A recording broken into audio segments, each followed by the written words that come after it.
The most urgent being imports of food products that cost us 500 billion shillings every year. Just imagine.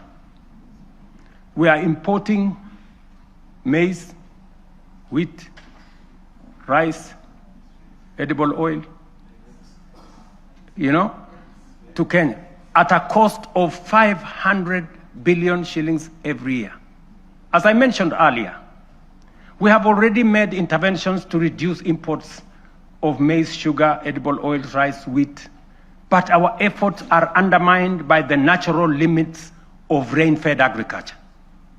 We can no longer allow the clouds to determine whether our people eat or not. We are able to produce enough for domestic consumption and exports. Expanded modern irrigation is now necessity and the only path forward.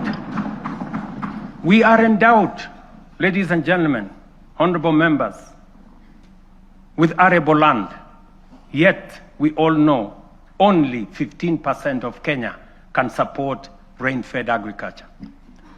And this limited area is what we have relied on to feed the entire nation.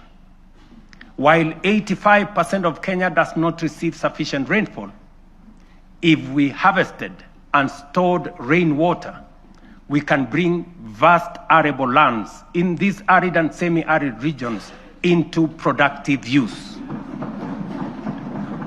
With the dams, we can transform our arid and semi-arid areas into hubs of agricultural production, even in the absence of rainfall. We must never give up on the potential of these regions simply because they receive little rain.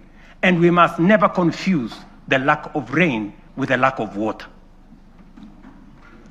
This is why we must build at least 50 mega dams nationwide, alongside 200 additional medium and small dams and thousands of micro dams to collect and store water, not only to secure our food supply, but to bring at least 2.5 million additional acres under irrigation within the next 5 to 7 years.